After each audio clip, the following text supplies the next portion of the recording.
día de hoy lo vamos a dedicar a presentar edificios de oficinas. En general, cuando uno proyecta edificios de oficinas, al contrario de las casas que se presentaron en la sesión anterior, los edificios de oficinas son más bien como para clientes genéricos, gente genérica que trabaja en edificios de alguna manera genéricos. Lo que sucede con los proyectos que se van a presentar es que fueron hechos para clientes específicos y principalmente para un cliente que es Telcel, con el que tuvimos la fortuna de hacer sus oficinas corporativas, y después nos siguieron invitando a diversos concursos para edificios regionales, sin ningún éxito en ninguno de ellos. Eso es lo que vamos a ver el día de hoy. Igual se van a acompañar por ser dos proyectos que se hicieron en la oficina y que no pertenecen a ningún grupo como edificios habitacionales o edificios de oficinas o casas habitación. Se van a presentar dos clínicas que se proyectaron para el Instituto Mexicano del Seguro Social. Y se van a presentar, como en las sesiones anteriores, cronológicamente, así como fueron desarrollados en la oficina. El primer proyecto, no sé si se pueda apagar las luces, son las oficinas corporativas para Telcel. Estas oficinas, estas oficinas están localizadas en la colonia Granada. Es Mariano Escobedo, es Mariano Escobedo y Circuito Interior. Es la torre de Pemex. Esta es Marina Nacional, perdón. Esta es Mariano Escobedo, del Museo de Antropología. El edificio está localizado en esta zona, que es una zona industrial, como ustedes ven la textura de la foto aérea, una zona que se empezó a desarrollar a principios del siglo XX como una zona industrial periférica de la ciudad, y que, como sabemos y como vemos en la foto, fue cercada por el crecimiento de la ciudad. Actualmente, las características de la zona, la calidad urbana de la zona es esta. Es una zona en franco deterioro por razones de leyes ambientales. Muchas de las industrias que estaban localizadas en esta zona tuvieron que salir hacia otras partes de la República o hacia la periferia de la ciudad, y poco a poco fue vaciándose la zona y creando esta imagen en donde se mezclan no solo lotes baldíos, basura, etcétera, sino usos diversos, sin mucho uso de la calle, y donde se dan ya cuestiones de este tipo de falta de recursos, obras a la mitad, muy poca arborización. Y tomando en cuenta eso, lo que nosotros hicimos fue tratar de, al menos dentro del predio, tratar de lograr una zona de calidad ambiental mucho mayor a la que se encuentra en los alrededores del predio. El proyecto se desarrolla en una antigua fábrica de neumáticos, la fábrica Goodrich Euskadi, que tenía estas características cuando nosotros entramos. en donde se daba la mezcla de particularidades necesarias para la fabricación de las llantas, de los neumáticos, combinadas con una estructura fabril clásica de dientes de sierra orientados hacia el norte. El lugar estaba muy deteriorado, parte por el uso de la fábrica y parte porque llevaba ya unos 10 o 15 años sin usarse este sitio.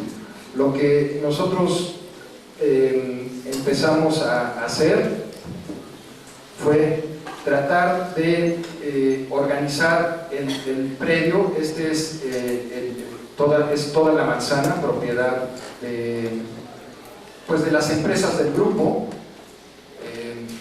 El grupo tiene más de 500 empresas se encontraba ya una serie de edificios construidos, como son esto o esto, y había aquí una parte de la fábrica antigua que nosotros tratamos de organizar con una geometría mucho más clara de la que acabó teniendo después de la introducción de los edificios, que fueron poco a poco comiendo partes de la fábrica, y rodearla de un cinturón verde que sería este cinturón, para tratar de que las gentes que trabajaran dentro del edificio tuvieran siempre una vista hacia la copa de los árboles. Dado que el edificio está rodeado en gran parte por estacionamiento y circulaciones de gente que tiene que ver con el edificio o tiene que ver con los otros edificios que no son estrictamente del CEL, se propuso un cristal esmerilado en la parte baja que hace que se introduzca la luz, pero que no haya distracción con los movimientos de la parte de afuera, y dejar un cristal transparente para ver precisamente la copa de los árboles, y se escogió una especie de árbol determinado que no creciera mucho más y que siempre tuviera la copa de sus árboles a esa altura. Se limpió el edificio de sus partes no estructurales, de las partes que dependían de la fábrica de neumáticos, pero no de la estructura, y se introdujeron unas como cajas dentro de la estructura, que es una estructura original de acero, donde se ubican los privados necesarios para el funcionamiento del edificio. En la periferia, adicional a los árboles, se colocaron unos núcleos de servicio, tanto de baños como para computadoras, como para servidores, etcétera, que tienen acceso por el exterior y que permiten que el edificio no se vea afectado cuando hay alguna necesidad de arreglo de servicios del edificio. Todo se hace por el exterior. Al lado de los privados de las oficinas, lo que se propuso como una modificación a la estructura original fue hacer unos domos para permitir que se hicieran unos patios interiores dentro del edificio que le dieran identificación a las diferentes áreas de las que se compone la compañía. Un patio es informática, otro patio es ingeniería, otro patio es administración, etc. Y entonces, en un edificio con planta de 100 metros por 100 metros, se creaban lugares identificables para los diversos usuarios del edificio. Las fachadas, lo que se propuso es que, si podemos ir para atrás, se me olvidó mencionar más para atrás, en algunas de las fachadas más para atrás, existía, bueno, en esta también, o en esta, había parte de las fachadas del edificio que ya no existían. Lo que se propuso fue una fachada perimetral de cristal,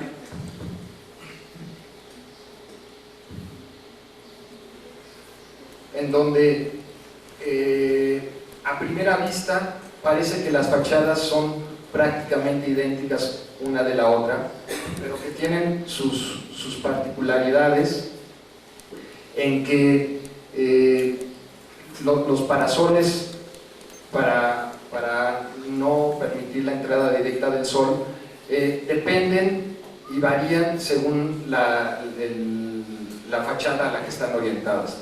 De esa manera nosotros vemos que en la fachada poniente existen dos parasoles por la inclinación del sol en esa fachada, mientras que en la fachada oriente, por el horario de trabajo de la compañía y por la inclinación del sol, pues únicamente fue necesario un parasol.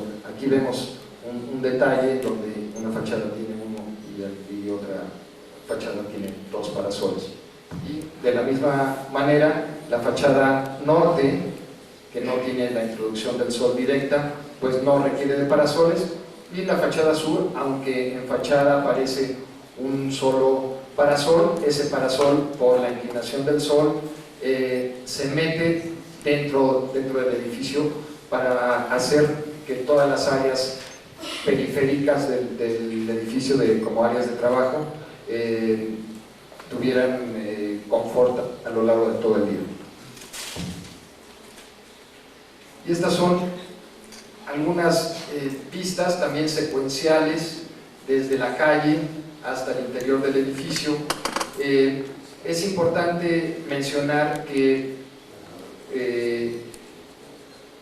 como parte del programa del edificio no existía la creación de una plaza, pero nosotros insistimos en que, aunque pudiera parecer un gasto superficial, era importante crear una transición entre ese ambiente un poco más hostil y el edificio propiamente de las oficinas, y eso iba a permitir también que en la hora de la comida, de lunch, la gente saliera a la plaza y la utilizara como un espacio recreativo que no existe en la zona. Afortunadamente lo aceptaron, y esta es la plaza de acceso, que se encuentra justo después de la entrada del edificio. Esta es la fachada hacia la calle.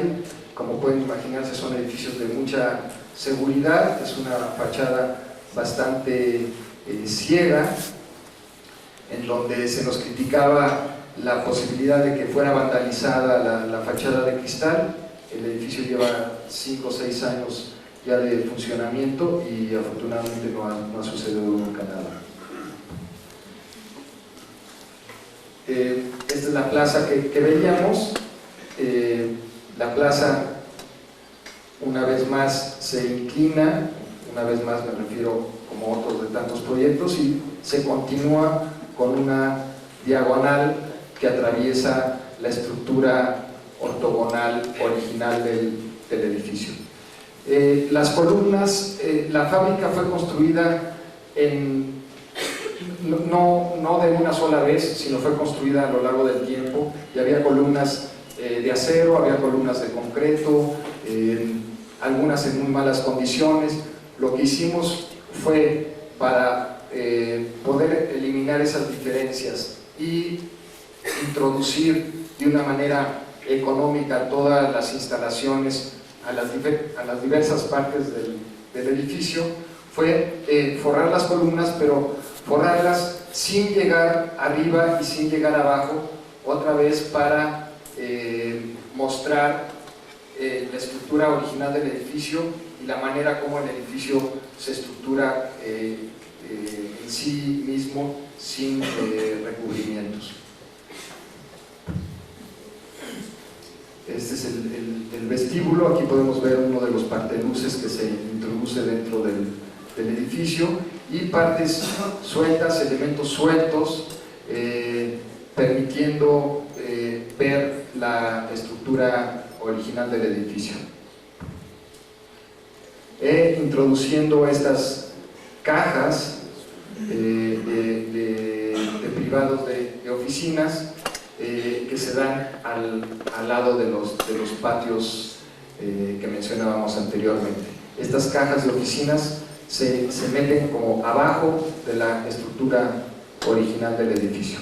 Lo único que se hizo con la estructura fue samblastearla y cambiar la techumbre, que estaba en muy malas condiciones, como ustedes vieron en las fotos del principio, pero manteniendo esa misma, el mismo espíritu del edificio original. Estas son diferentes fotografías donde se muestra pues, lo que les decía de las columnas, pero permitiendo la vista de las columnas originales, y el juego de los elementos nuevos junto con los elementos que tienen un siglo de antigüedad, que creemos nosotros que juegan de una manera bastante armónica. Elementos con el mismo material, pero hechos en diferentes épocas. Y estos son los patios interiores, y alrededor de estos privados pues se da la zona de administración o de ingeniería, etcétera, que mencionábamos anteriormente. Y aquí llega un momento en que si uno no tiene una segunda mirada hacia el edificio, prácticamente se confunden los momentos en que se construyeron los edificios, pero si uno tiene una mirada más atenta, claramente se diferencian los momentos de construcción de cada una de las partes del edificio. Y los cuerpos de servicio con sus accesos independientes, haciendo que el edificio no se afectara por un mal funcionamiento o un mantenimiento cotidiano del edificio, de los equipos del edificio.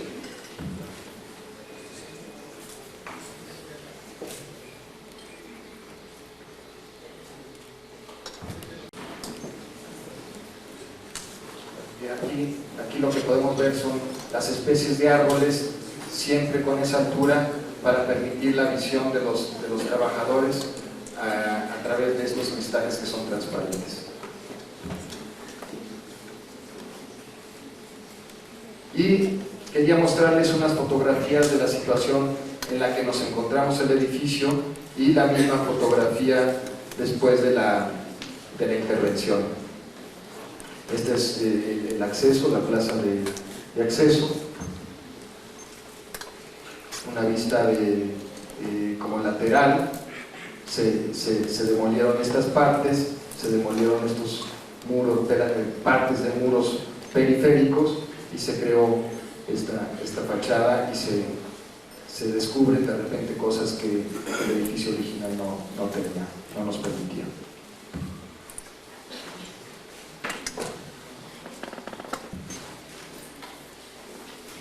Y durante todas las pláticas hemos hablado como de ideas y de conceptos de los edificios. Poco hemos mostrado de detalles. No es el fin de esta imagen o de la siguiente que ustedes entren a detalle de cómo se construyó, pero que sí hago una invitación para que hojeen los libros que acompañan la exposición, que están ahí en la mesa junto a la maqueta del edificio Basurto, en donde ustedes podrían ver a detalle esto, y donde uno se da cuenta que las ideas pueden ser muy buenas, pero necesitamos aprender poco a poco el oficio y diseñar cada una de las partes que nos importan. Estas son detalles, como ven, se diseñó todo, se diseñaron incluso las bisagras de las puertas de las oficinas, se diseñaron los puentes, cómo llegan los cables a las ménsulas, etc. Si uno tiene interés, tiene que dibujar todo y aprender el oficio para que las ideas se puedan realizar. Los invito a que, además de ver las maquetas, G en esos cuadernos que acompañan la exposición. Detalles de niveles, detalles de escaleras, detalles de cualquier cosa. Mientras estaba en construcción este edificio, se nos pidió proyectar un edificio de bodegas que queda en esta parte, que era ya lo único que sobraba del terreno, dado que ya estaba construido todo lo demás. Este edificio tiene una condición diferente al edificio corporativo. Por un lado, tiene una función diferente, es un edificio de bodegas, donde se guarda material costoso, importante para la empresa. Y, segundo lugar, tiene la condición urbana de estar localizado pegado a la calle, conformando la calle, y les pido recordar las imágenes del medio en el que nos estamos moviendo. Por lo tanto, lo que se propuso fue un edificio de concreto hacia el exterior, con una planta baja, con una lámina galvanizada para tratar de minimizar lo más posible la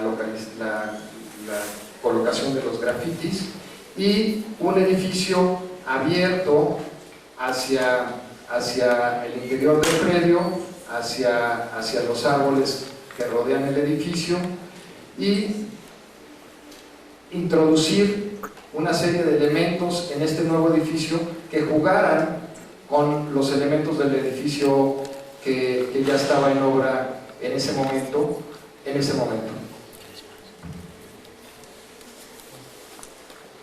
Esta es una foto de la maqueta del exterior del edificio, en la calle, donde se ve esta especie como de pórtico, aunque uno no puede circular ahí, entre la lámina y las columnas, la lámina y el muro de concreto para seguridad del edificio.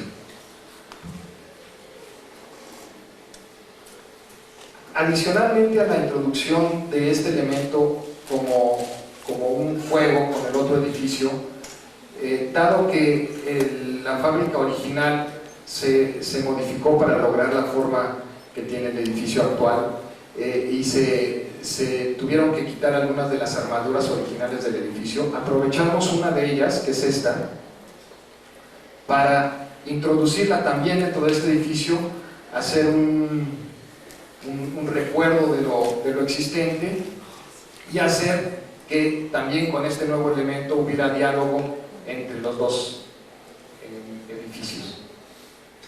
También se nos pedía, como parte del programa, un comedor cerrado y techado. Nosotros lo localizamos en la parte de arriba, y convencimos también al cliente de que parte del comedor fuera techado y parte del comedor fuera abierto, para poder tener una terraza abierta viendo hacia el espacio verde enfrente. Esta es la fachada cerrada, y la fachada más abierta con la armadura. Se pidió que se hiciera un levantamiento exacto de las medidas de la armadura, y el edificio se ajustó a las medidas de esa armadura. Y una rampa para subir, porque en la planta baja es bodega, y la planta de arriba son oficinas, y la planta del comedor que mencionaba anteriormente.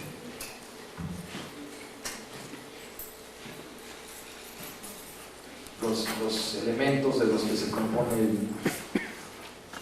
el edificio es una coraza de concreto, y el elemento de servicio, la armadura y la techumbre. Aquí vemos ya algunos estragos.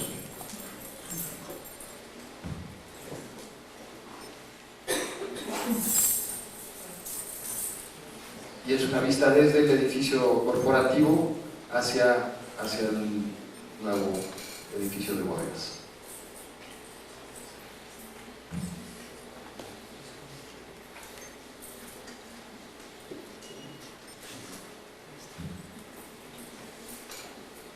Después de realizar estos dos edificios, se nos invitó a un concurso para sus oficinas regionales en Puebla. Algunas cuestiones planteadas en el edificio original creímos que eran planteamientos positivos, como la colocación de los servicios en áreas exteriores, o la creación de un espacio a donde viera los trabajadores que fuera, si era posible, un espacio verde. El edificio en cuestión está localizado en una vialidad muy importante en Puebla, una vialidad primaria, y lo que hicimos fue hacer el edificio dos salas de oficinas conectadas por unos puentes. Es un edificio de dos plantas, es un edificio bajo, creando un espacio central al que ven todas las oficinas, mientras que las áreas periféricas se dejan para el estacionamiento requerido por programa. Y en lo que es de la fachada dando a la calle, es un edificio cortina, un edificio pantalla, que quisimos que se utilizara también como parte como propaganda de la propia compañía.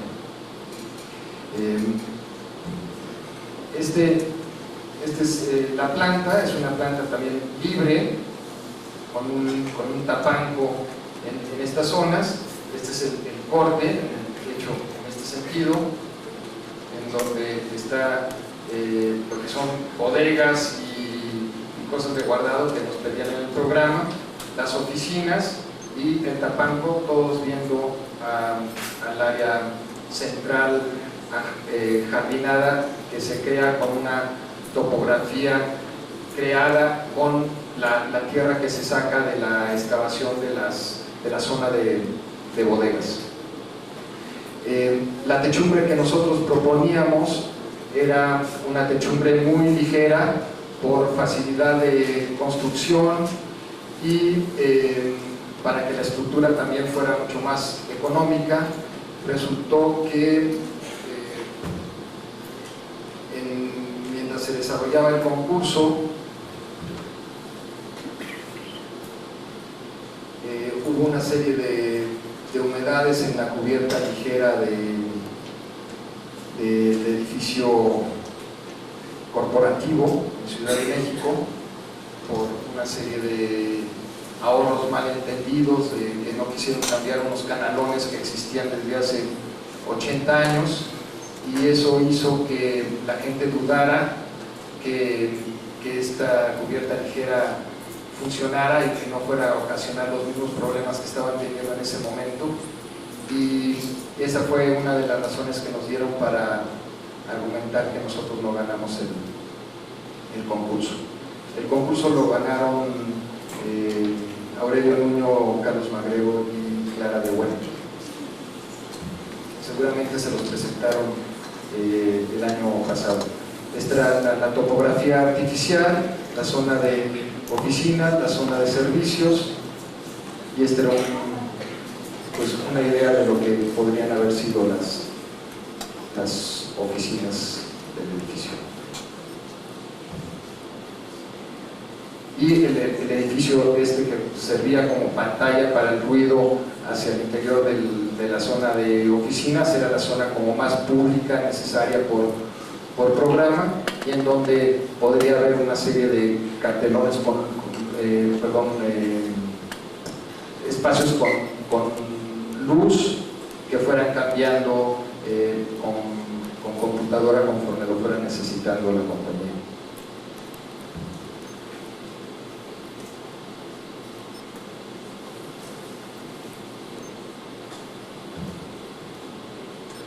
También nos invitaron a hacer un proyecto para Guadalajara, en un terreno totalmente plano, donde existía muy poca vegetación. Existía esta torre que el dueño anterior la iba a desmontar y se la iba a llevar, era un depósito de agua. Y el terreno localizado también en una vía principal de Guadalajara. Estas son vistas del terreno, como ven ustedes, desde el fondo del terreno hacia la calle, el centro comercial del otro lado de la calle y un árbol en uno de los extremos del terreno. Lo que nosotros hicimos, este proyecto lo realicé en conjunto con Miquel Adrià y Michel Roque. Por cuestiones, errores totalmente involuntarios, pero que suceden, sus créditos no aparecieron en frente de la maqueta que acompaña estas pláticas que está en la exposición. Ya se arregló, ya se pusieron sus nombres y les pido disculpas, ya les pedí disculpas a ellos, les pido disculpas a ustedes por ese error.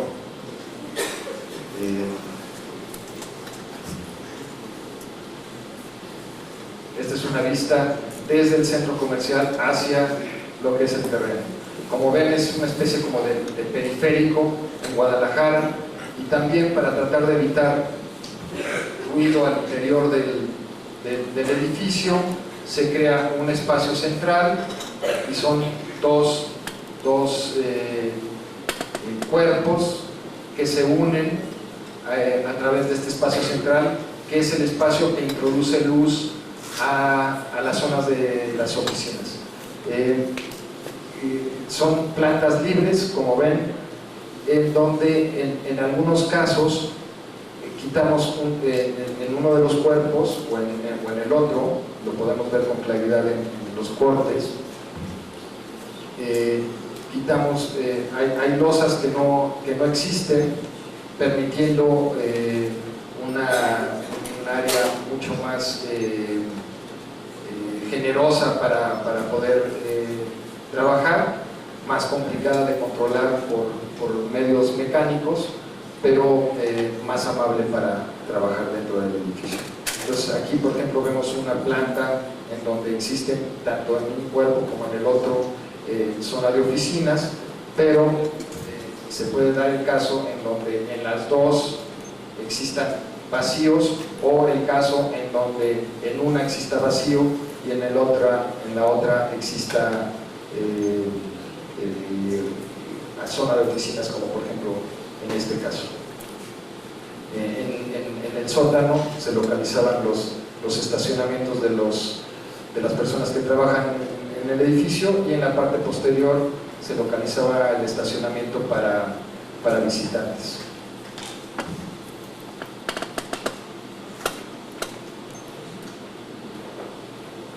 El edificio, como van a ver ustedes en un momento, es un cuerpo muy cerrado, con algunas aberturas que permitían la vista hacia el exterior, pero básicamente es esta la zona en donde se introduce la luz hacia la zona de las oficinas.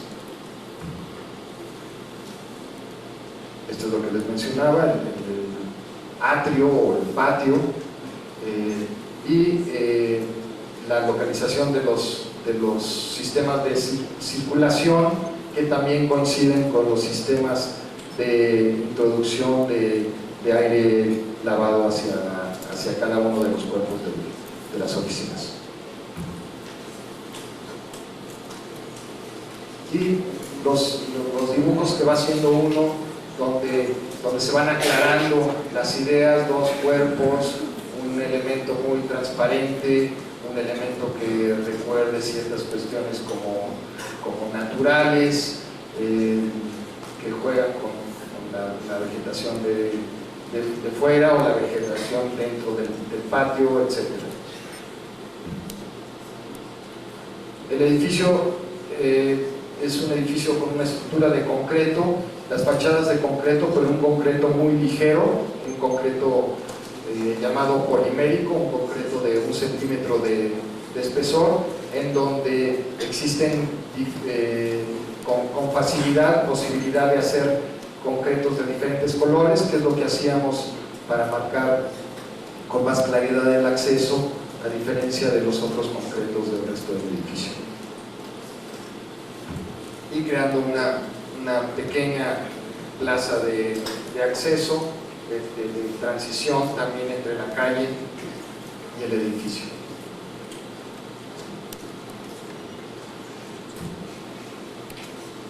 Este edificio se nos encargó, se hizo el proyecto ejecutivo, pero nunca se construyó.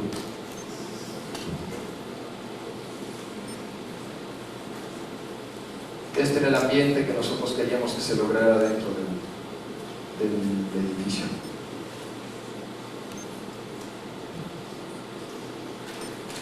Después nos pidieron un edificio para Querétaro, también un concurso que sí ganamos, pero pues qué importa, disculpen, pero pues ya no vamos a construir el edificio. Y en este caso, que el edificio está localizado en un predio con tres colindancias, una calle no principal, secundaria, con mucho movimiento de gente. Lo que hicimos también fue proyectado junto con Miquel y con Michelle, fue hacer una plaza de acceso, que venga la calle, se amplíe la calle, se reduzca la calle, y un edificio que toma la luz natural por sus cuatro fachadas. Y este edificio levantado sobre un volumen que es el que conforma la plaza. Es este volumen el que conforma la plaza, la ampliación de la calle y el edificio que está abierto en sus cuatro lados, y en donde dependiendo del lado era la apertura o la diferencia de distancia entre los parteluces verticales. Los parteluces horizontales se mantenían constantes a lo largo de las cuatro fachadas, y los parteluces verticales iban variando según la orientación del edificio.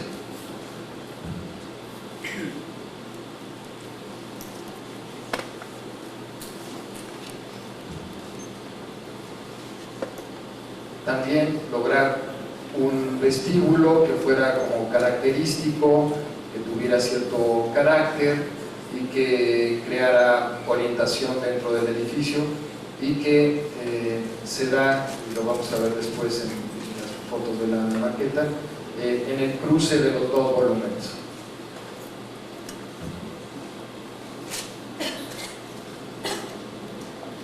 Y que el vestíbulo acaba mostrándose también hacia la calle como un elemento identificable desde fuera.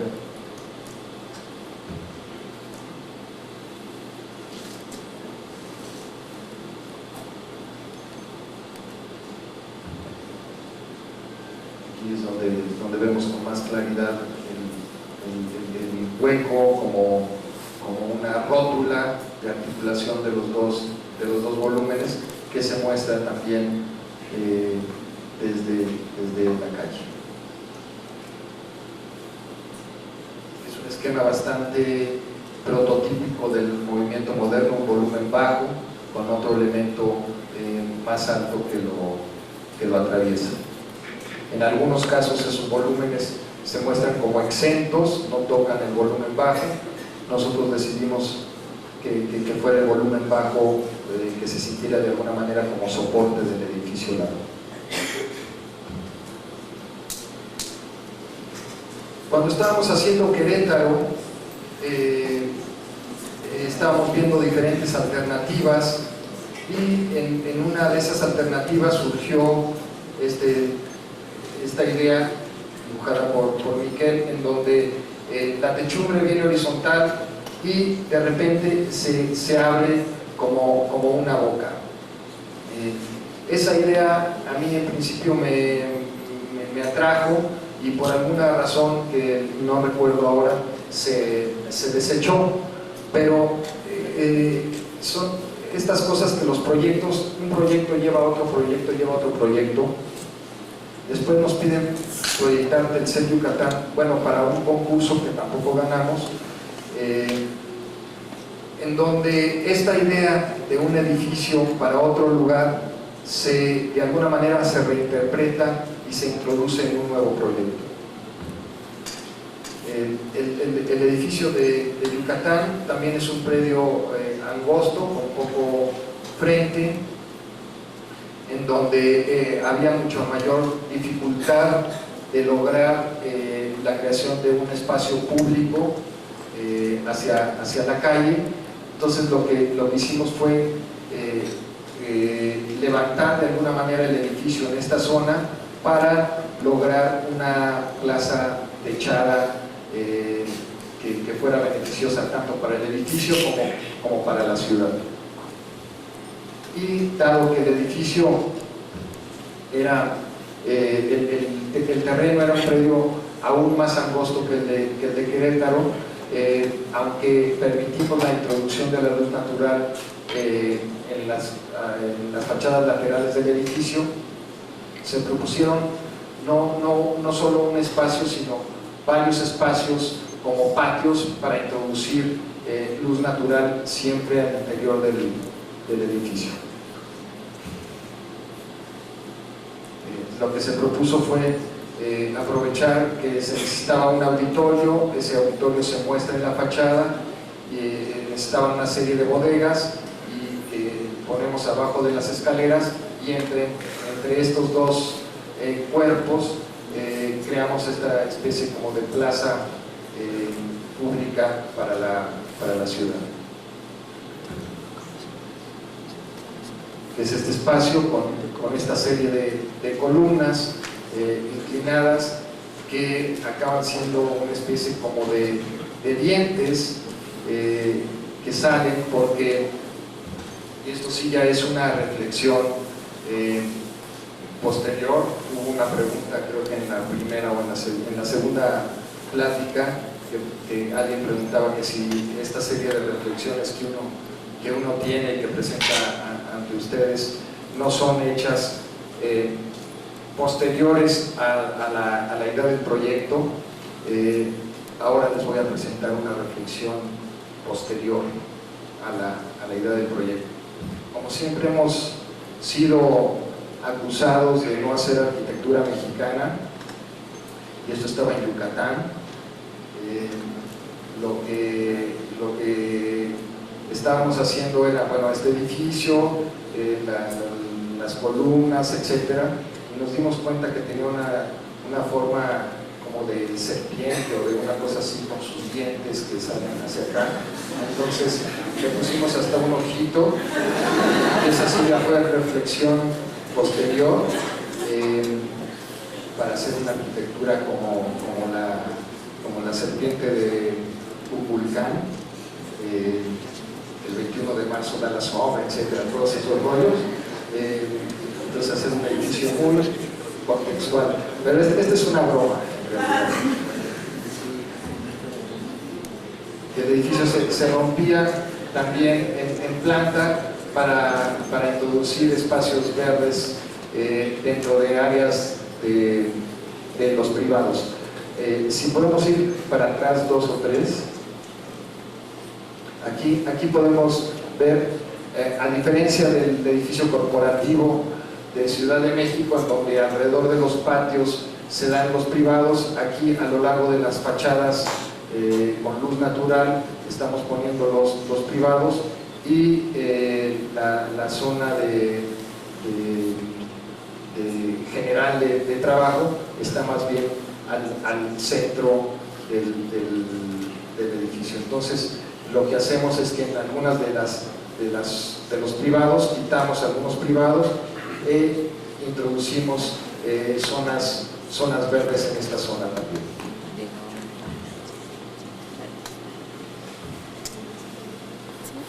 Y estos son los colmillos de la serpiente.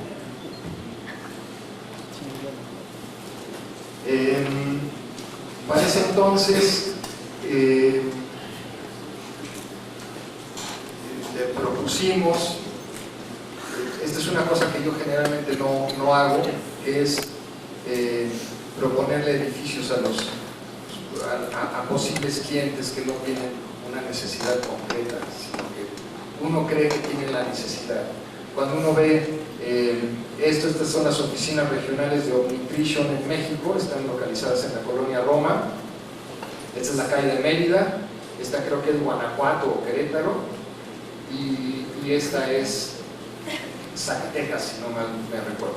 Entonces es una cabeza de manzana, es esta, y por alguna razón que la verdad no recuerdo bien, se le propuso al dueño de Omnitrition sus nuevas oficinas en Ciudad de México. Obviamente trabajamos, y cuando le presentamos el edificio dijo, bueno, pero pues yo no necesito esto, muchas gracias, está muy bonito, pero pues yo no lo necesito.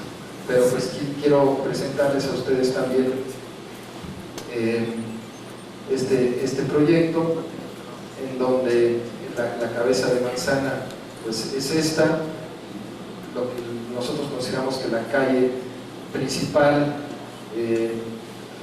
era esta, ya junto con esta, y hacemos el cuerpo principal del edificio en esa zona, y en lo que es la zona pública de las oficinas, donde llegan las gentes a comprar los productos, donde viene gente de fuera al edificio, hacemos una especie como de aparador, donde se viera mucho movimiento, sacamos la escalera hacia la fachada para que fuera un edificio como muy dinámico, y ya lo que son la zona de oficinas más particulares, donde no hay acceso al público, hacemos unos cristales esmerilados con el mismo tratamiento de fachadas del edificio de Telcel Guadalajara.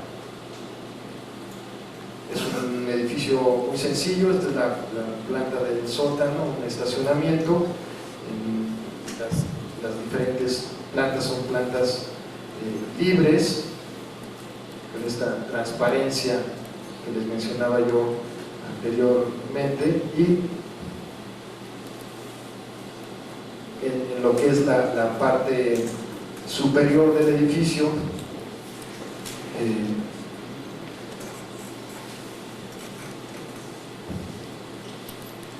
pues hacíamos una como terraza común para los trabajadores del edificio, que pues de alguna manera también se representara, se pudiera ver desde la calle como un elemento como atractivo tanto para los de abajo como para los que están arriba en la zona de descanso del edificio.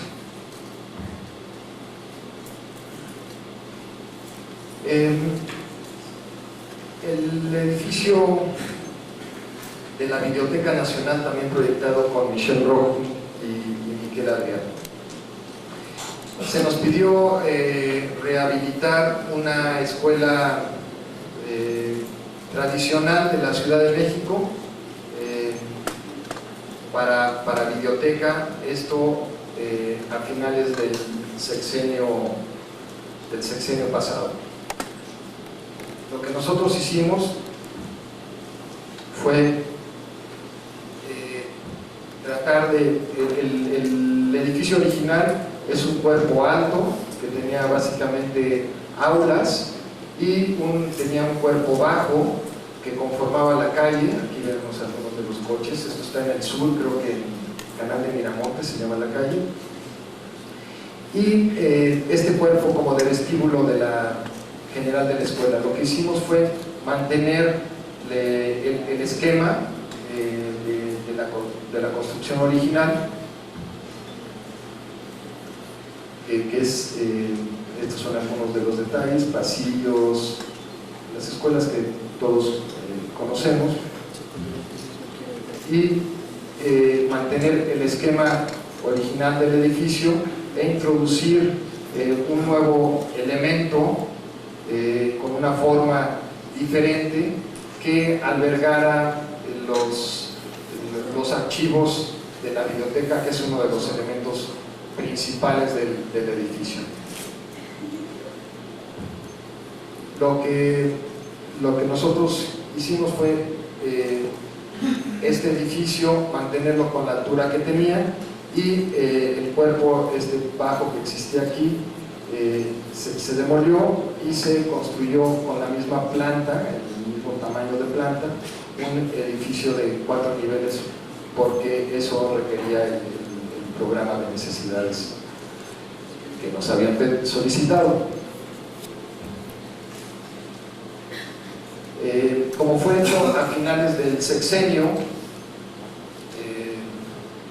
resulta que, como siempre, se acabó el dinero o no hubo tiempo para poder terminar el edificio. Entonces, nosotros, intuyendo eso, propusimos una fachada falsa, que es esta rejilla Irving, para que fueran ellos construyendo el edificio según sus necesidades y según las prioridades políticas que tuviera o el sexenio anterior o el nuevo sexenio.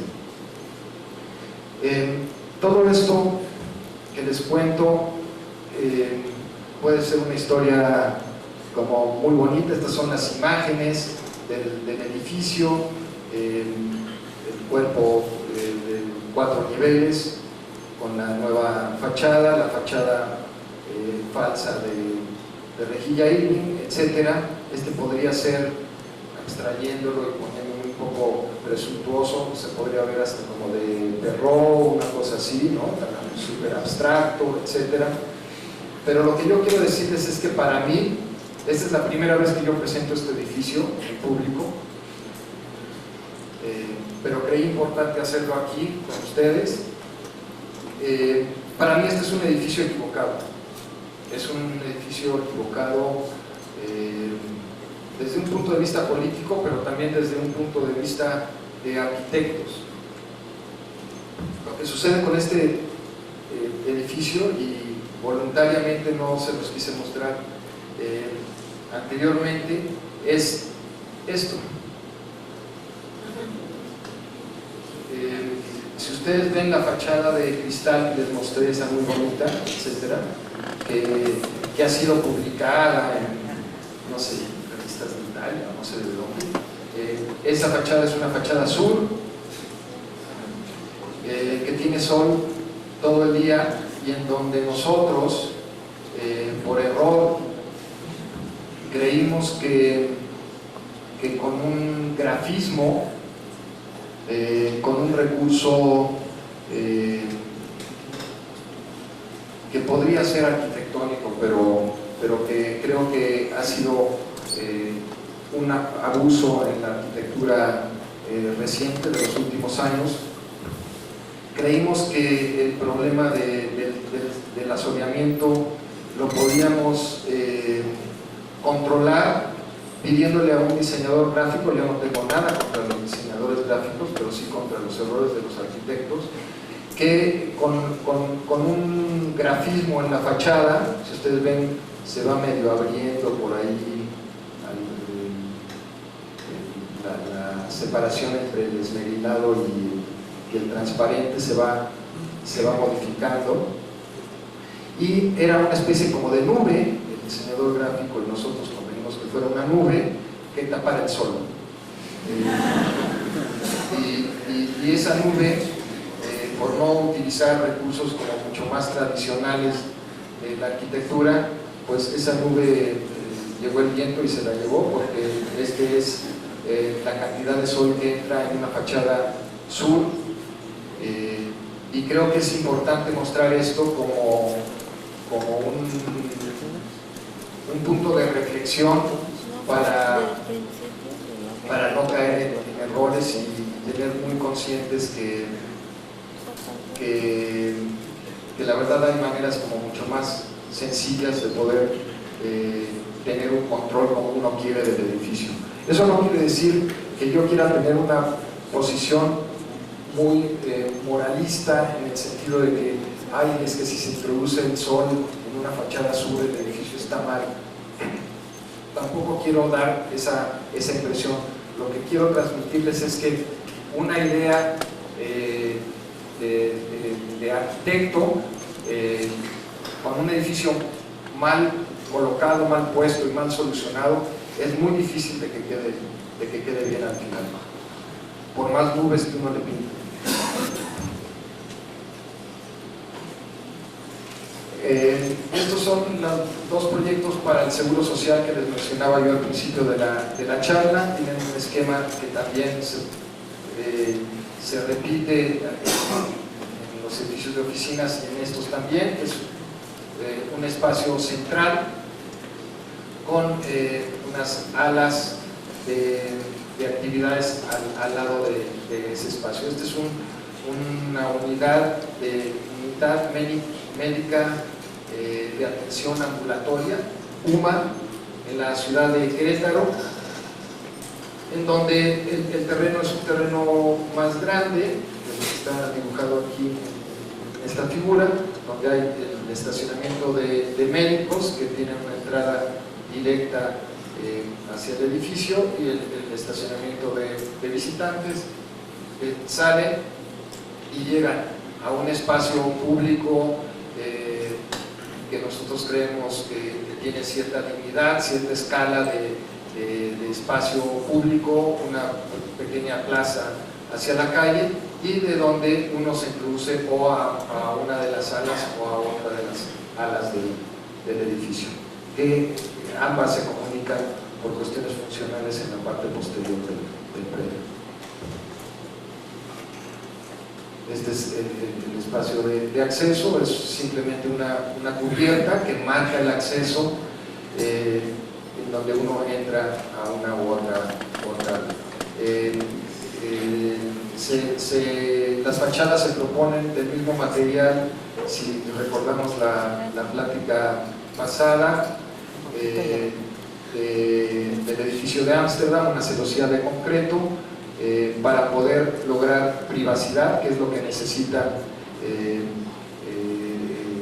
como parte del programa, pero poder tener luz natural y vista hacia el espacio central de parte de las gentes que están en las salas de espera del edificio.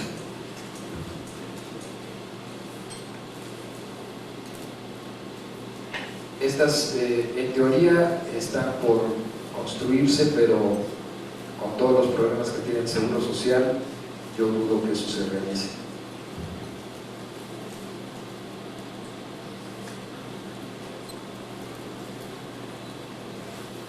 En fin, creemos en el siguiente proyecto vamos a ver una clínica existente, y creemos que pues estos espacios de estimulación entre la ciudad y el edificio pues son importantes para ofrecer a los usuarios de estas clínicas.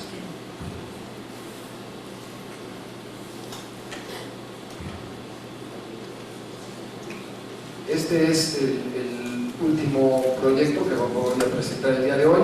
Es otra UMA, pero en la ciudad de Veracruz. Aquí, cuando nosotros nos dijeron que nos ofrecían un proyecto en Veracruz, lo primero que pensamos fue en hacer un edificio de alguna manera autosuficiente, que tratara de utilizar lo menos posible medios mecánicos, dado que en esos climas se deterioran rápidamente.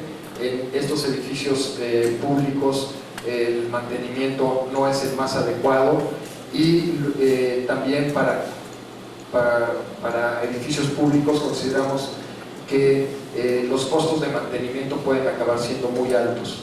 Entonces proponíamos en un principio que fuera un edificio autosuficiente en ese sentido, que tomara en cuenta las orientaciones y que tomara en cuenta los asoleamientos. Nos pusimos en contacto con un arquitecto especializado en bioclimática, pero por reglamento del sindicato tiene que tener aire acondicionado, y todo eso no pudimos convencer que no se realizara. El departamento de proyectos estaba tratando de apoyar esta idea, pero por reglamentaciones internas del instituto, por cumplimientos que tienen que están obligados a realizar, eso fue imposible de poderse hacer. Cuando llegamos al terreno, el terreno en donde, viniendo de una ciudad como esta, pues obviamente uno se queda boquiabierto con la vegetación en un terreno así, y uno quiere en lo más profundo de su corazón tratar de tocar lo menos posible esos árboles tan majestuosos.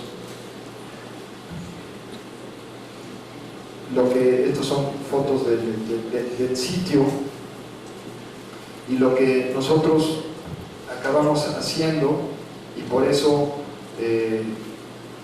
la forma un poco caprichosa del volumen que ustedes veían en la planta que mostré, fue tratar esta forma tan un poco caprichosa, esta diagonal que aunque se repite en muchos de los proyectos, aquí lo que tiene es que libra los diferentes, no toca ninguno de los árboles existentes del terreno.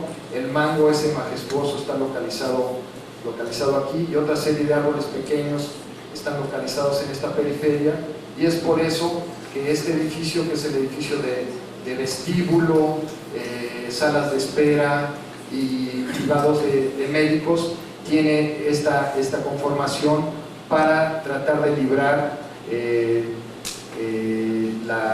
los árboles existentes en el terreno.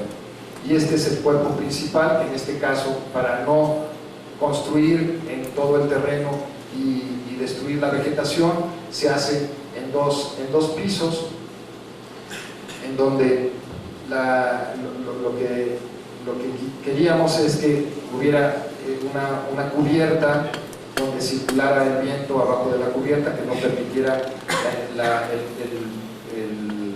el sol pegue directamente a la losa del edificio, y unas celosías también de concreto que permitieran que el viento pasara libremente a lo largo a lo ancho de la clínica.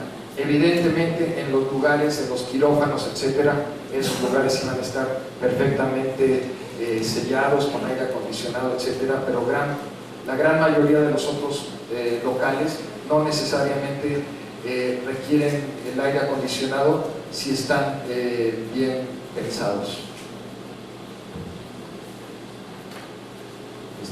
La cubierta, que permitía que no pegara el sol directo en esta losa, que pudiera circular el viento tanto por acá arriba como por las celosías, haciendo más frescos estos lugares. Y este cuerpo ya un poco más cerrado, con esta forma un tanto caprichosa, pero que responde a la localización de la vegetación en el terreno.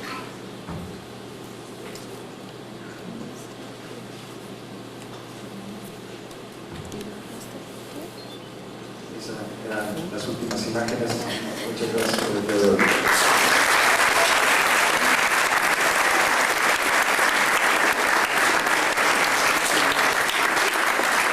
Mencionaba el punto de reflexión ante la idea arquitectónica, ya la realización, ya el espacio construido. Hace poco comentaba con una compañía de la biblioteca de la ENA algunos inconvenientes de temperatura, de confort. ¿Qué tanto le ha beneficiado a usted el ir a los espacios ya construidos de toda su obra y sacar las reflexiones de cómo se viven esos espacios?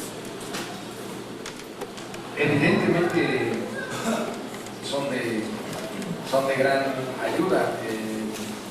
El hecho de que nosotros, para este último proyecto, como mencionaba yo al principio de la plática, se presentaron cronológicamente. El último proyecto de los que se presentaron hoy fue el último proyecto que ha salido de esa tipología de edificios en el despacho.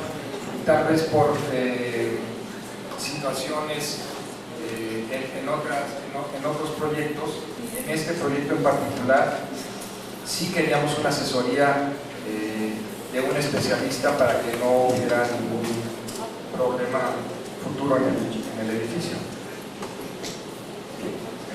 Evidentemente, como consecuencia de algunos errores que hemos cometido en el pasado.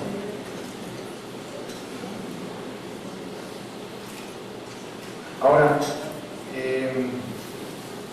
también vale aclarar que en muchas ocasiones, siempre cuando se terminan los edificios, los únicos culpables de lo que sucede con los edificios son los arquitectos. Se olvidan los clientes, se olvidan los presupuestos, se olvidan los tiempos, se olvidan las danzas, se olvida todo. La culpa la tiene el arquitecto. En muchas ocasiones un arquitecto propone ciertas soluciones que son desechadas por los clientes, como el caso de la biblioteca de la ENA, por ejemplo, donde no había presupuesto para hacer el edificio más confortable. En el tercer lago Alberto tienes un pasillo que es diagonal. Hay un hambrín ahí. Me dio la impresión como que era de mármol. Si es de mármol, ¿cómo diseñaste ese detalle para que se pudiera mantener las placas toda esa parte? Bueno, el hambrín de mármol nada más está como en el vestíbulo, en lo que es toda la diagonal. Pero está largo, ¿no? No, el largo es la diagonal y los lambrines son de lámina esmaltada. Pero todos esos detalles, que recuerdo, están en la exposición, ahí los puedes ver. No, y aparte, bueno, ahí a eso iba ligado a otra cosa. Tú nos mencionabas que pues al final de cuentas, yo creo que lo ideal sería poder diseñar hasta la bisagra, ¿no? Como decía. Pero ¿cómo llega esa persuasión para el cliente que no se vaya degenerando? Porque pues obviamente si se diseña todo, es más caro. Al final de ¿Sale cuentas. más caro, dices tú? Sí, ¿no? A veces sí, a veces no. Bueno, hay que buscarlo, ¿no? O sea, pero ¿cómo persuades al cliente para que sí lo convenzas y diga, pues bueno, dale, haz esto aunque sea un poquito más caro, pero que sé que se va a dar cuenta? Bueno, nada más quiero hacerte una aclaración. Hay arquitectos que no quieren diseñar la bisagra, no les interesa y no creen que la arquitectura tenga que irse por ahí. Y es un camino que yo respeto. Simplemente nosotros hemos decidido que sí nos gusta ir diseñando lo más posible que podamos diseñar. Ahora, en ese proyecto en particular quisimos diseñar todo, pero hay proyectos en donde no nos interesa diseñar todo. O sea, no nos interesa diseñar la manija de la puerta. Hay personas que lo saben hacer mucho mejor que nosotros. Esto porque era un proyecto que incluía ciertos deseos que nosotros queríamos de limpieza. De alguna manera nos obligaba a diseñar cada una de las partes. Ahora, ¿cómo logramos irlos convenciendo? La verdad es que según el sapo o la pedrada, hay clientes, por ejemplo, en el caso de Telcel, el dueño de la compañía obviamente no ve estas cosas. Entonces tú tienes que ir viendo como a quién le vas diciendo qué va a ser mejor para el funcionamiento del edificio. En este caso fue muy complicado porque en la obra había gentes muy cercanas al mero dueño de Telcel, al ingeniero Steele, o sea, gente muy cercana a él que eran constructores, que en muchos casos estaban acostumbrados a que las obras se les otorgaran a ellos. Esta fue la primera obra que se concursó, entonces fue complicado. Poco a poco fuimos convenciendo a las gentes y se fueron dando cuenta que no era mucho más caro que hacerlo con piezas comerciales, porque créeme que todo lo cuestionaban en cuanto a que si la alfombra, que si esto, que lo otro. Bueno, yo te quiero preguntar algo que a mí realmente siento que me va a preocupar ya hacer estando en la vida profesional. Bueno, tú en un principio hablaste de que la arquitectura, tú tomas la arquitectura como un medio para escribir a ti mismo, para encontrar. Entonces, todas tus obras, bueno, yo siento que para ti son como ya realmente parte del mundo. Y a la hora que tú las entregas, a la hora que ya no está en ti, el manejo sobre las obras, y estas son modificadas, o sea, ¿cuál es tu actitud ante esto? Saber cómo de repente cambien cosas en tus obras, las cafeteras, etc. ¿no? O sea, es algo que a mí me preocupa.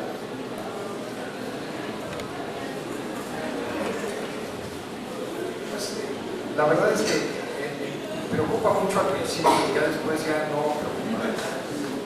Pues ya uno entiende que esa es la vida como natural de los edificios. Pasa lo mismo con los hijos. Al principio pues estás ahí muy cuidadoso, no te vaya a pasar no sé qué, la verdad, y ya después pues, los dejas ir y si se dan sus guamazos, digo, uno trata de que no se den muchos guamazos, pero pues si se los dan, pues se los dieron, pues ya están grandecitos. Y conforme va uno haciendo arquitectura se va haciendo, bueno, al menos eso es lo que a mí me ha sucedido, pues ya me preocupan menos esas cosas. O sea, me preocupan los proyectos del futuro y no los anteriores. Y si hay algún cliente que le tenga cariño al proyecto, ese edificio de alguna manera se va a mantener más o menos como uno piensa. Y si no hay esa comunión, se va a destruir el edificio. El centro de la imagen, yo no sé si esto lo comenté cuando lo presenté, pero siempre que iba yo al centro de la imagen, siempre había un florero con flores. Porque la directora en ese entonces le gustaba mucho el edificio y era ese simple gesto el que hacía que yo me diera cuenta que la directora estaba contenta con el edificio. Y nunca tuvo grandes modificaciones. Y se parece que esta es la noche de reflexiones. Y en realidad te quería preguntar esto. Si, viendo como lo que platicaste hoy, más te enfocaste a muchas reflexiones que has hecho de tus obras, hechas o no hechas, para ti la arquitectura es un medio o un fin, un poco maquiavelesco, pero no sé si me entiendes. ¿Para qué fin? ¿Es un medio para lo que quieres alcanzar al fin del cliente o para ti es el fin la arquitectura y el medio es el contexto? Mira, esa pregunta se le hicieron a Mario Bota, por eso a ver si me la puedes enfocar. Pues la verdad es que no me entiendo muy bien. Si para ti la arquitectura es un medio o un fin, tu arquitectura. Sí, pero un medio para lograr qué o un fin para... Ah, sí es un fin. Un fin en sí mismo. Ah, un fin en sí mismo. Tu arquitectura.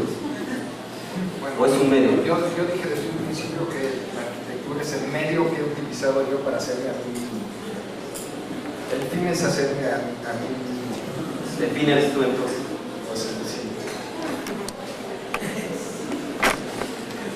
Suena como arrogante, estoy diciendo. Yo lo reconozco como una posición muy autocomplaciente. Obviamente yo lo que quiero es que el cliente quede perfectamente satisfecho con lo que ha pedido, siempre. Pero yo también quiero quedar satisfecho con lo que a mí me gusta hacer. Eso es. Bueno, les he hecho una pregunta. Por ejemplo, ¿cómo es que son las relaciones con tus clientes? O sea, por ejemplo, en una clase, las cosas que nos enseñabas, me imagino que hay mayor interacción entre tú y el cliente, y por ejemplo, en un proyecto más grande como este, o sea, ya no tienes una relación directa con el cliente, ¿no? Sino que es como distinto. No sé, me gustaría que nos dijeras un poco sobre las relaciones con los clientes. La verdad es que cada relación es diferente. Uno antes de ser arquitecto o antes de hacerle cualquier propuesta al cliente, se tiene que volver uno psicoanalista. Uno es antes psicoanalista que arquitecto. Uno tiene que ver a quién se dirige, si a la señora de la casa, porque la señora es la que en realidad toma las decisiones, o al señor que es el que pone la lana, o te tienes que dirigir al gerente de no sé qué, porque estás dando cuenta que va bajito de la mano y él es el que toma las decisiones, o lo ves con la persona con la que estás. Cada proyecto acaba siendo diferente. En proyectos, como el que tú dices, que no se ve al cliente como en el último proyecto, ahí hay 65 clientes. El cliente que es el gerente de las instalaciones, el cliente que es el gerente de arquitectura, el cliente que es el gerente de estructuras. Hay miles que se quieren, que son, lo que les interesa a ellos es lo único importante. Al de las instalaciones, lo único que me interesa son las instalaciones, y él es el cliente. Y después tienes que ver al de la estructura.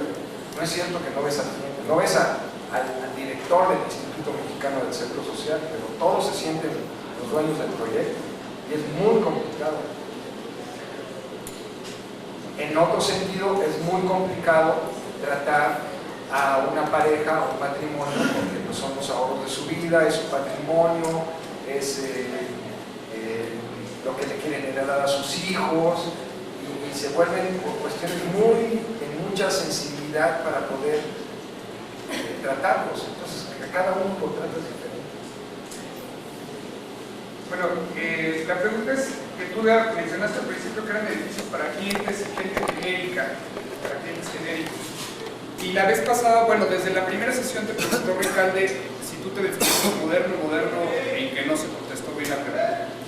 Y esta vez va en el sentido de que la sesión pasada mencionaste sobre que creías en la vigencia del movimiento moderno y en su evolución. Y esta vez lo medio mencionaste otra vez cuando hablaste de Telcel Querétaro, que se representa otra vez más o menos en Telcel Yucatán, y que se ve ya un cambio en el lenguaje más o menos y la evolución en el lenguaje de las obras primeras tuyas a estas últimas, por ejemplo, hasta la Biblioteca Nacional, que es muy clásica la composición y el esquema de la composición, y que tú ahorita también mencionaste que muchos te criticaban porque no era arquitectura mexicana, pero que puede que sí en el espacio.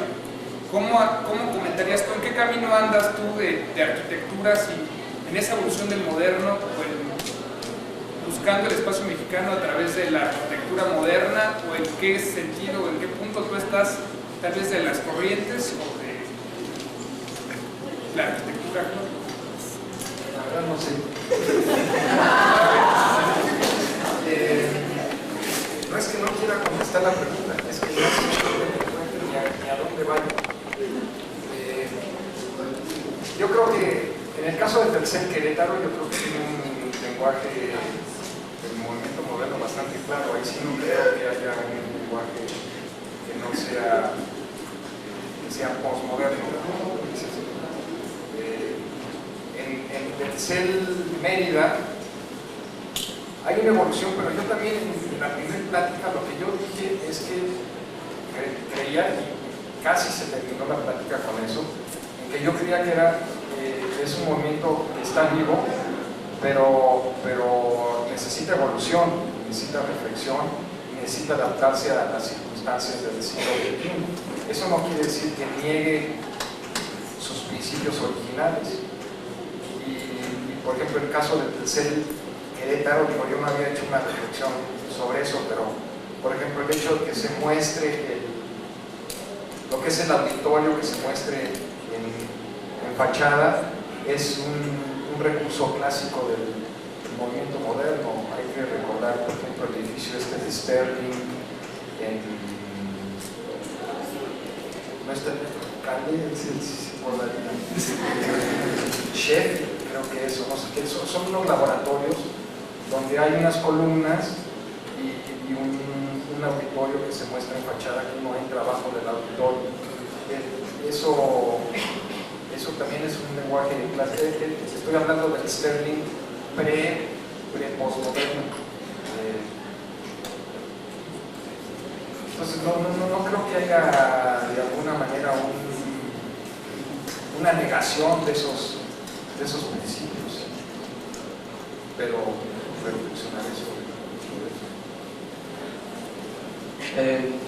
En referencia a tu proyecto de la colonia Roma, que no se llevó a cabo, el edificio existente en la compañía, no me acuerdo, es una especie de, por poner un nombre como de fortaleza.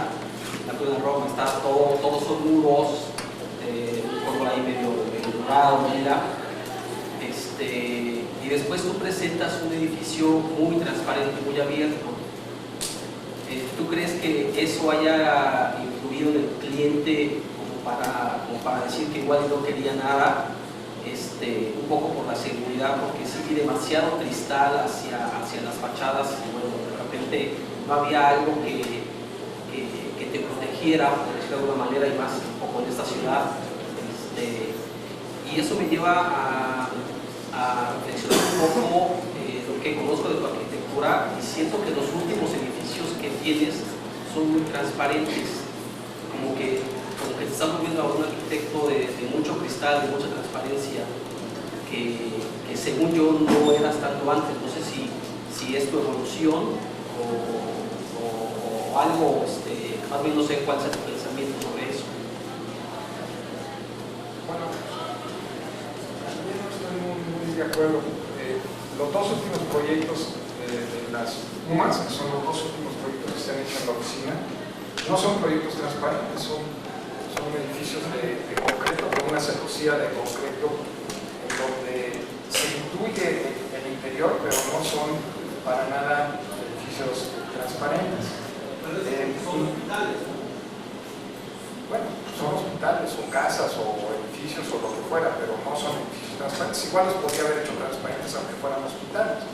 Caigo de esa reflexión por el problema que tuviste, entre comillas, por la reflexión que hiciste del edificio donde tienes la fachada de cristal hacia el sur. O sea, No, bueno, yo creo que sí. O sea, yo no tengo nada en contra de los cristales. Sino de las malas soluciones con los cristales, que es un poco lo que decía. Yo creo que esa fue una mala solución, el haber utilizado el cristal de la manera como se utilizó en esa fachada. Ahora, el hecho del edificio de Omnivision, ese fue un edificio que el señor compró y no existía. Yo no sé qué es lo que había antes en el edificio. Entonces él lo compró y él lo adaptó para sus oficinas. No fue un edificio hecho a propósito para él. O sea, él se adaptó a una situación. Si el edificio hubiera sido de cristal, también es una suposición de la misma manera que no hiciste una suposición.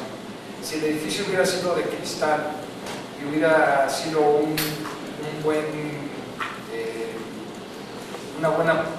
hubiera sido una buena propuesta económica para él y le hubiera convenido comprar el edificio, lo hubiera comprado porque hubiera sido de cristal. No creo que haga él ese tipo de reflexiones. Si necesita una zona de mucha seguridad, como existía en este edificio, pues esa zona es segura, como seguramente lo tiene ahora en su edificio. No creo que por ahí vaya. A veces los arquitectos creemos, y a mí me ha pasado mucho al presentar concursos, donde uno se preocupa por ciertas cosas y cuando le presenta las cosas al cliente se da uno cuenta que los clientes tienen unas preocupaciones y los arquitectos tenemos otras totalmente diferentes. Entonces no creo que haya sido una reflexión arquitectónica la que haya hecho que no le interesara hacer el edificio. Digo, ese edificio fue un invento de nuestra parte para acercarnos a él.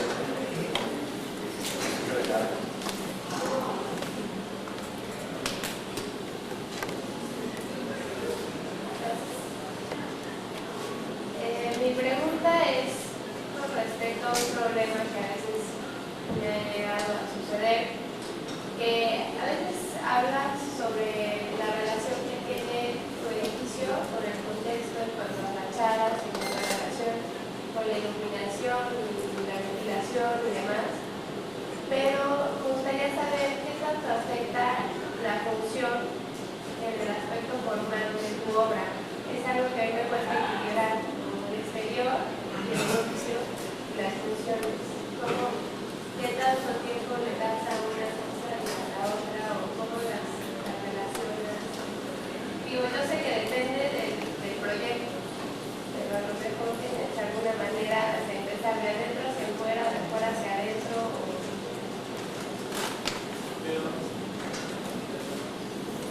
La verdad es que yo no tengo ninguna metodología clara de proyecto. Hay veces que surge una idea, hay veces que llegas hasta con ideas preconcebidas, yo lo conozco.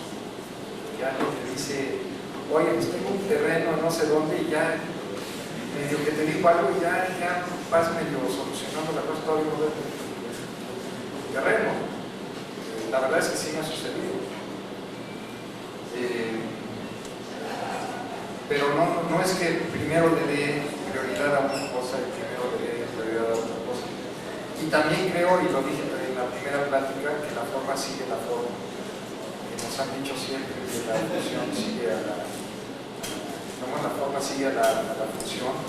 Y la verdad es que cada vez creo menos en eso.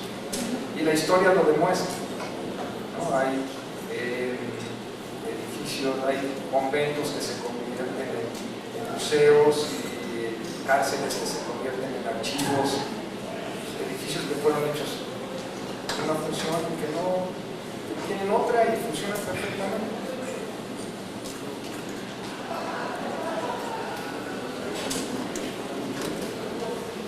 Exacto. Primero que nada quisiera felicitarte, creo que es una gran oportunidad, un gran honor tenerte aquí en la facultad, como además dejé por escrito en mi visita a la exposición, que además primero también quería yo comentarte lo ingenioso del cariño que se ve en la muestra, ¿no? desde cómo está resuelta la entrada, con tu obsesión por la diagonal, o sea, francamente padre, ¿no? O sea, creo que esta muestra es una muestra que creo que puse ahí por escrito en el libro, de talento, desde luego, pero sobre todo de un gran oficio. Creo que en este tipo de foro, tan lleno de jóvenes estudiantes inquietos, ¿no? El mensaje de la importancia, del peso específico que adquiere el dominio de un oficio como este, resulta realmente estimulante y enriquecedor para un auditorio de jóvenes, ¿no? Sobre todo en un momento en el que estamos viendo todos los que estamos involucrados en la docencia, en la universidad, que hay una balacera de información que viaja a velocidades de microsegundos en la red, ¿no? Y que estamos cada vez más preocupados de ver estos edificios de gelatina de colores, ¿no? que nos presentan los estudiantes o de jabones recortados, ¿no? que luego dices, oye, pero no tiene columnas. Ah, no, bueno, no te preocupes, la próxima corrección te lo traigo con columnas. Lo cual te habla de esta separación, ¿no? Entre qué es primero el huevo o la gallina, ¿no?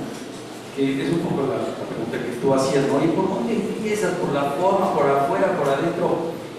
Y lo que es muy claro en la obra de Isaac es que se ve que son edificios concebidos integralmente, ¿no? O sea, no puedes aislar una cosa de la otra, ¿no? Porque así es como fueron concebidos, fueron o preconcebidos o fue una secuencia de cosas, pero está como muy claro que forman una unidad. Detrás de eso lo que hay es un gran dominio del oficio, ¿no? Y eso es como que muy de reconocerse.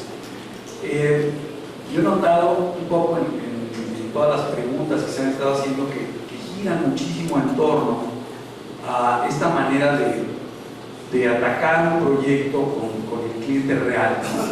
Y además es como muy padre todas estas inquietudes de los jóvenes, porque si algo es una experiencia intransferible es esa, ¿no? O sea, es como si te preguntaran, pusiste también el ejemplo, ¿no? Si te preguntan, oye, ¿cómo le hago para ser papá, ¿no? De un hijo que todavía no tengo. Pues espérate a tener el hijo y entonces vas a aprender lo que es enfrentarte a la paternidad, ¿no? Y yo creo que es muy buena la analogía y tiene muchísimo que ver con la manera primero de concebir y después de salir a vender a tu hijo como el más guapo y el más inteligente, ¿no? Y hay ahí una labor bien interesante. has bordado mucho en torno a esta relación con el cliente y a este enfrentamiento y los sinsabores yo creo que eso también es muy enriquecedor. A mí me gustaría preguntarte, frente a una realidad que todos los que estamos en este negocio la estamos viviendo de una manera u otra, que es la de que cada vez va a ser más común que la manera de chambear en este rollo es a través de los concursos, ¿no? O sea, hay como toda una gama dentro de esto, ¿no? Dentro de esta experiencia de los concursos, porque hay desde el concurso de cliente particular que invita a 3 arquitectos, de los cuales uno es un cuñado, ¿no? Hasta el concurso internacional abierto en que participan arquitectos de todo el mundo y no sabes qué va a pasar, ¿no? Entonces, yo concretamente te preguntaría si tú tienes alguna crítica concreta y o has pensado en sugerencias que se pudieran hacer e implementar en torno muy concretamente a los concursos de esta región del mundo, ¿no? En donde es tan clara esta analogía que también se puede hacer de nuestra muy incipiente democracia, ¿no? Que está así como en un nivel de prematernal, ¿no? Si quisiéramos hacerlo a nivel de cómo pasa con la educación, y la cultura arquitectónica de este país, ¿no? En la que en el mejor de los casos, como que te encuentras con un cliente que ha viajado, que ha visto cierta nueva arquitectura en otras latitudes, ¿no? Pero que no lo convierte ni siquiera ese en un cliente con una cultura como la que puedes encontrar en algunos países en Europa, ¿no? Donde los concursos de arquitectura se vienen desarrollando prácticamente desde el Renacimiento para acá, ¿no? Y hay toda esta cultura del concurso y del jurado. Hoy, por ejemplo, platicaba con Carlos Mijares el concurso del Bajío en San Luis, que ni siquiera el jurado está integrado, ¿no? Y ya te mandan las bases y te dicen que si el jurado considera que tú tienes alguna relación con algún miembro del jurado, te van a descalificar, y todavía no hay un jurado, ¿no? Entonces, ¿qué quiere decir? Que vas a trabajar y vas a entrar y vas a proponer y todo te vas a encontrar con que a lo mejor un amigo tuyo está en el jurado y entonces ya vas para afuera, ¿no? O sea, como que sientes que hay una cosa muy clara ahí de un enfoque equivocado de la manera en la que se hacen los concursos. Entonces, ¿qué nos podrías tú decir en torno a este fenómeno de los concursos y de cómo se llevan a cabo?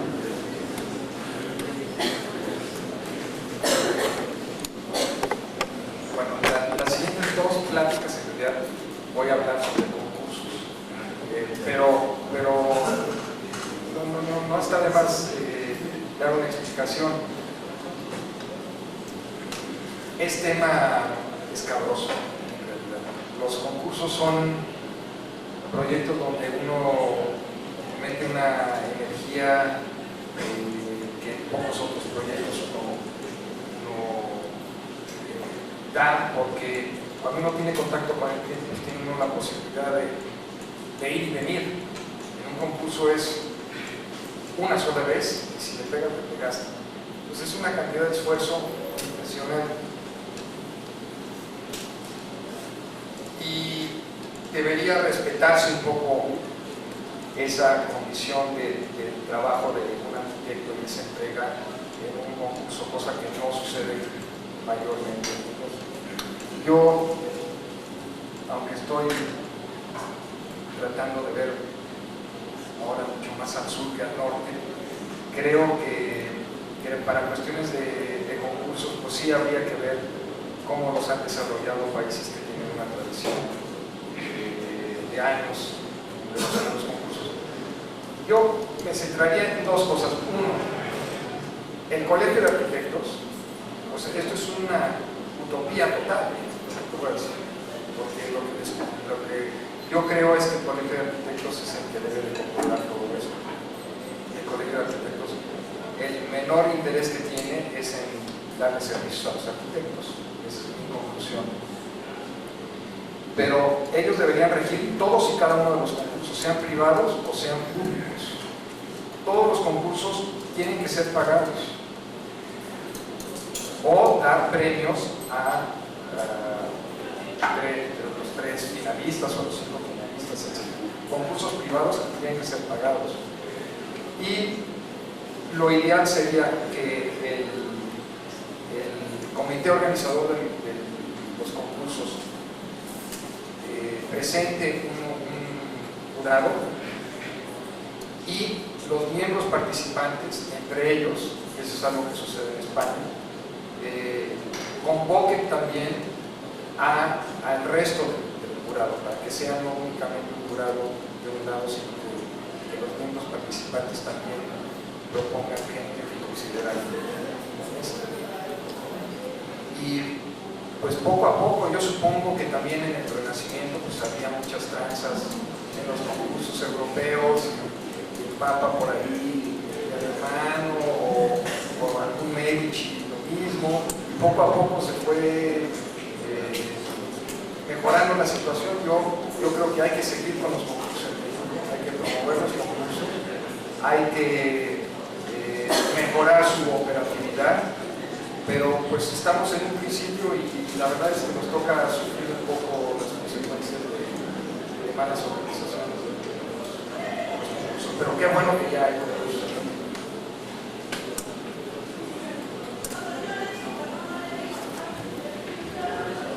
Buenas noches.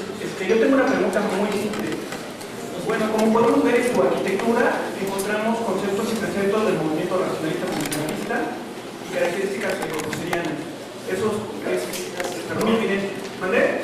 ¿Qué fue lo último que dijiste? Características de arquitectura de corbusieriana.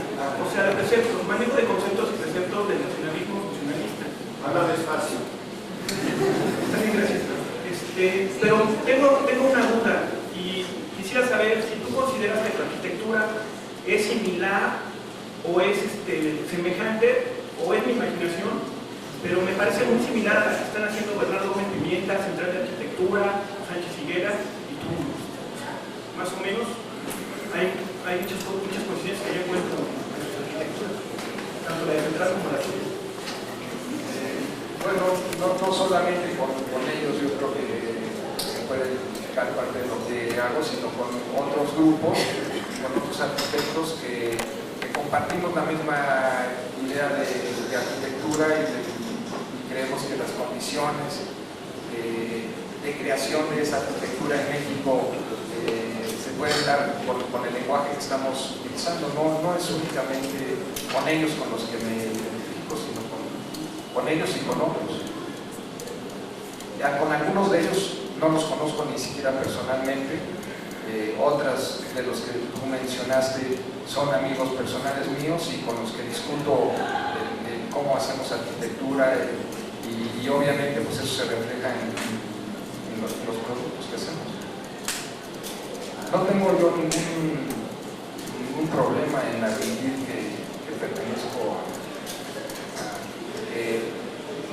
no que pertenezco a un grupo, porque yo no pertenezco a ningún grupo y me interesa que se me identifique en el movimiento nacionalista o internacionalista o no sé qué, eso se lo dejo a los críticos y a los historiadores, pero sí hay gente con la que comparto ideas y que no me da ninguna pena decir que comento incluso proyectos o hemos hecho proyectos juntos. Actualmente estoy haciendo un proyecto con Javier Sánchez, bueno, uno de tantos concursos que está en el aire, la decisión. Sí, está un poco unida con esa pregunta la mía, pero quería saber qué aspectos del quehacer arquitectónico, en sentido más general, a ti como hacedor de arquitectura, siempre te han conmovido, te han realizado más como arquitecto, ¿no? De todo lo que implica el hacer arquitectura, que es un universo en sí, en donde te has sentido más arquitecto, más cómodo, y unido con eso, mirando hacia el futuro, de esas cosas que a todo arquitecto, a toda persona le inquietan, ¿para dónde piensas o por dónde te gustaría seguir para hacia adelante, ¿no? Dentro de 10 años, por ejemplo, siempre está dentro lo que va a venir, ¿no? No sé lo que voy a hacer este fin de semana. Entonces, preguntarme qué va a hacer. pero digo, en el sentido positivo de tu moverse arquitectónico, ¿para dónde va? ¿no? ¿Para dónde va?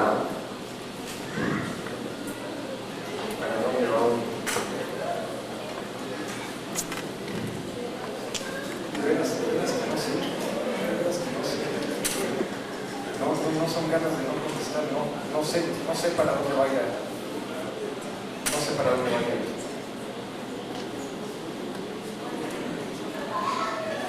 Hola, oye, bueno, aquí esta pregunta es un comentario que yo he tenido para los jóvenes, de si ustedes, sus amigos, o qué piensan tú acerca de estos, o si han platicado acerca de los concursos que se hacen y que no son pagados, que tú vas a entrar, no sé, todas las bases y tú te metes, y hay muchos arquitectos que entran y se propone algo cuando ni siquiera existe un cliente, ¿no?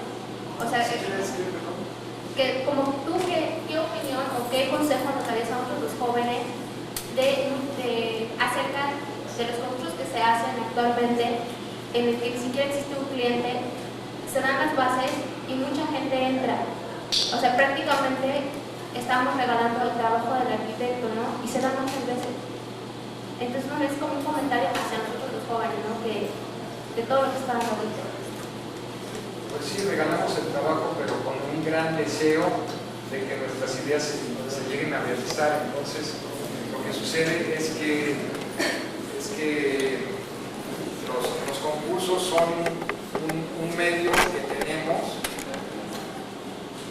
En mi caso en particular son excesivamente romántico. Entonces, cualquier momento que me permite tener la posibilidad de expresar mis ideas, pues luego empiezo a pensar cosas, ¿no? Y por eso se mete uno a los concursos, porque más que por un deseo de ganarse los honorarios correspondientes, uno tiene el deseo de construir sus sueños. Yo te recomendaría que no lo pierdas y que cuando veas algún concurso le entres. Claro. Esta pregunta viene porque ha salido varias bases cerca de varias promotoras en las que te dicen, ¿sabes qué? Hay un posible cliente y dice, pero lo quiero para una semana, ¿no? Y salen y la gente entra. Entonces, pues está bien, pero yo cuando llegas a una junta y entregas todo, o sea, ese cliente ni siquiera sabía que era un proyecto para su terreno, ¿no? O sea, no es como el punto de por qué ahorita nos pueden manipular tanto a nosotros. En este caso no porque somos muchos jóvenes, o sea, no con tanta experiencia como lo que tal vez tú tienes. Concentra tus esfuerzos en los concursos que creas que donde tienes posibilidades de expresarte. A mí me acaban de invitar a unos edificios en un fraccionamiento en Querétaro. Me mandan todas las bases, tengo una serie de dudas, pregunto las dudas y lo primero que me dicen es que este es un fraccionamiento campestre. Se necesitan techos inclinados, los de colores, bla, bla, bla. No le entro, mejor no le entro porque no sé hacerlo.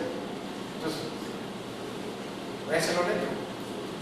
Mejor me espero a otros.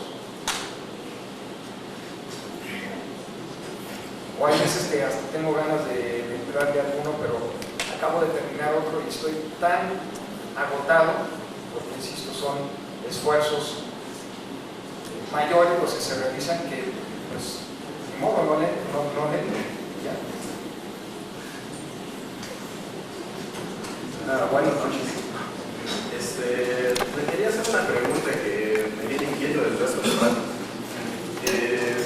Sus últimos edificios son muy, bueno, en lo particular se me hacen muy bonitos y veo que se mete mucho al interior del edificio. La pregunta es, ¿también le interesa a usted generar o regenerar el tejido urbano? ¿Le preocupa regenerar el contexto o generarlo por medio de sus obras?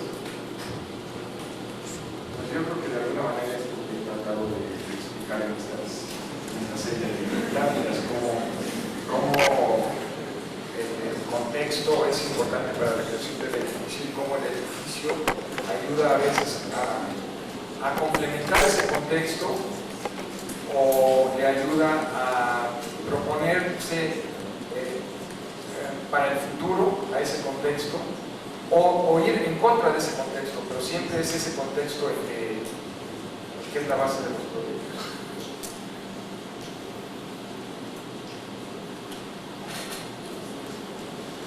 Nos vemos el próximo miércoles.